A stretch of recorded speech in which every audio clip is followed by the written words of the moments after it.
नमस्कार। आज हम एक बहुत ही दिलचस्प और शायद दिमाग घुमा देने वाले विषय पर बात करने वाले हैं। हाँ, एल्बर्ट आइंस्टाइन की थ्योरी ऑफ रिलेटिविटी, अपेक्षिकता का सिद्धांत। बिल्कुल, ये वो सिद्धांत है जो बताता है कि समय, गति, दूरी ये सब चीजें शायद वैसी नहीं है जैसी हमें हमेशा लगती हैं। सही कहा, ये सब फिक्स नहीं है। ये इस पर निर्भर करता है कि कौन देख रहा है, कहाँ से देख रहा है। तो आज हम यही कोशिश करेंगे कि आइंस्टाइन के इन गहरे विचारों को मतलब जो भी जानकारी हमारे पास है उसके आधार पर थोड़ा सरल भाषा में समझें। हाँ, कोशिश करते हैं। हम इसे दो हिस्सों में देखेंगे, है ना? स्पेशल रिलेटिविटी और जनरल रिलेटिविटी। हाँ जी, तो चलिए स्पेशल रिलेटिविटी से शुरू करते हैं जो 1905 में आई थी। इसका सबसे मेन आइडिया क्या है? स्पेशल रिलेटिविटी का जो मुख्य फोकस है वो है तेज गति। मतलब जब कोई चीज बहुत तेज चलती है, खासकर लाइट की स्पीड के आसपास। लाइट की स्पीड के करीब। और इसका सबसे हैरत अंगेज नतीजा है टाइम डिलेशन। मतलब बहुत तेज चलने वाली चीज के लिए समय असल में धीमा हो जाता है। समय धीमा हो जाता है, ये सुनने में कितना अजीब है। कोई उदाहरण है इसे समझने के लिए? बिल्कुल, सबसे मशहूर उदाहरण है ट्विन पैराडॉक्स, जुड़वां विरोधाभास। अच्छा, ट्विन पैराडॉक्स। हाँ, मान लीजिए दो जुड़वां भाई हैं, राम और श्याम। राम पृथ्वी पर ही रहता है ठीक है। और श्याम एक बहुत ही तेज रॉकेट में, मान लीजिए लगभग लाइट की स्पीड से, एक लंबी अंतरिक्ष यात्रा पर निकल जाता है। ओके, एक भाई घर पर, एक स्पेस में तेज रफ्तार से। हाँ, अब कई साल बाद जब श्याम वापस पृथ्वी पर लौटता है तो एक अजीब सी चीज होती है। क्या? राम जो पृथ्वी पर था वो काफी बूढ़ा हो चुका है, लेकिन श्याम वो अभी काफी जवान है। सच में? मतलब उम्र का फर्क आ गया? हाँ, अच्छा खासा फर्क। ऐसा इसलिए हुआ क्योंकि श्याम के लिए उस तेज रॉकेट में समय बहुत धीरे बीता, टाइम डिलेशन हुआ। लेकिन यहाँ एक सवाल है, अगर सब कुछ रिलेटिव है तो शाम के हिसाब से तो पृथ्वी दूर जा रही थी तेजी से, राम भी तो गति में था। तो फिर राम का समय धीमा क्यों नहीं हुआ? ये थोड़ा कंफ्यूजिंग है। बिल्कुल, यही तो पैराडॉक्स है। इसका जवाब छुपा है त्वरण में, यानी एक्सेलरेशन में। एक्सेलरेशन कैसे? देखिए, राम पृथ्वी पर था, वो ज्यादातर एक स्थिर अवस्था में रहा, जिसे हम जड़त्वीय फ्रेम कहते हैं। मतलब उस पे कोई खास त्वरण नहीं लगा। ठीक है। लेकिन शाम, उसे रॉकेट स्टार्ट करना पड़ा, स्पीड बढ़ानी पड़ी, शायद मुड़ना पड़ा, फिर वापस आने के लिए धीमा होना पड़ा, दिशा बदलनी पड़ी। हाँ, ये सब तो करना ही पड़ा होगा। तो उसने त्वरण महसूस किया, एक्सेलरेशन का अनुभव किया। इसी वजह से जो सिमेट्री थी वो टूट गई और टाइम डिलेशन का असर सिर्फ शाम पर हुआ। अच्छा, तो ये एक्सेलरेशन का अनुभव है जो सारा फर्क पैदा करता है। समझ गई।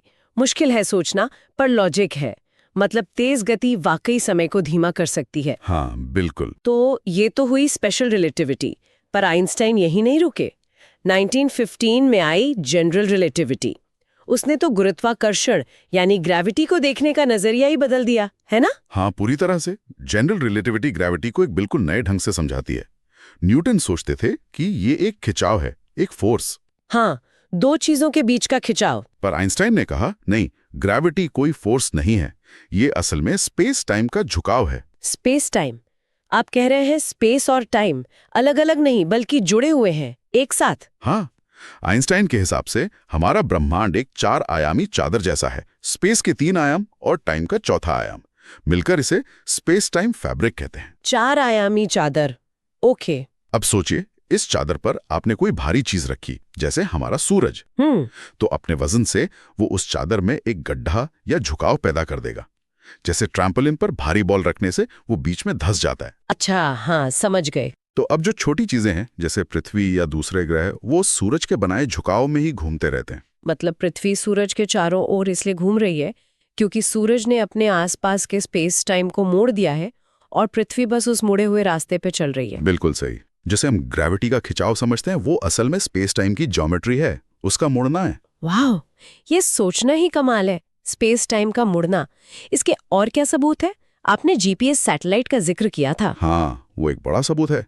क्योंकि पृथ्वी के पास ग्रेविटी ज्यादा है तो वहां स्पेस टाइम थोड़ा मुड़ा हुआ है और समय थोड़ा धीमा चलता है। पृथ्वी पर समय धीमा? हाँ, सैटेलाइट की तुलना में? हाँ, बहुत थोड़ा।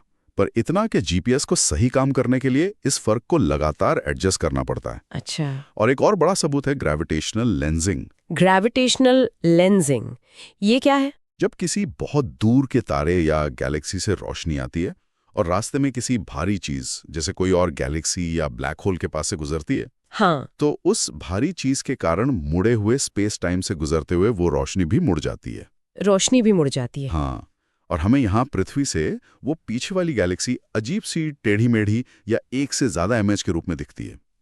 इसे कई बार देखा गया है। ये तो कमाल है। तो मतलब स्पेशल और जनरल रिलेटिविटी दोनों मिलकर ये बताती हैं कि समय और स्पेस फिक्स नहीं है। बिल्कुल, वो रिलेटिव हैं। आपकी गति पर निर्भर करते हैं, आपके आसपास कितनी ग्रेविटी है इस पर निर्भर करते हैं। ये लचीले हैं। जैसे वो ट्रेन वाला उदाहरण, ट्रेन में बैठे इंसान को लगता है वो रुका है, बाहर वाला देखता है कि ट्रेन चल रही है। दोनों अपनी जगह सही हैं। हाँ, बिल्कुल वही बात। रिलेटिविटी हमें सिखाती है कि ये ब्रह्मांड हमारी रोज की सोच से कहीं ज्यादा अजीब और अद्भुत है। कहा कि गति और गुरुत्वाकर्षण दोनों समय पर असर डालते हैं। तो क्या ब्रह्मांड में ऐसी जगह हो सकती हैं जैसे ब्लैक होल के एकदम पास, या शायद बिग बैंग के फौरन बाद, जहां ये दोनों असर इतने ज्यादा हों हाँ, कि वो मिलकर समय का कोई ऐसा रूप या बर्ताव पैदा करते हों जो हमारी आज की समझ से बिल्कुल अलग हो? मतलब समय सिर्फ धीमा या तेज ना हो, बल्कि कुछ और ही तरह से काम करता हो। क्या ऐसा हो सकता है? ये बहुत गहरा सवाल है, और सच कहूं तो इसका जवाब अभी हमारे पास नहीं है। ये आज भी एक्टिव रिसर्च का एरिया है। ये सोचना कि समय की प्रकृति और भी जटिल हो सकती है, ये रिलेटिविटी की ही एक देन है।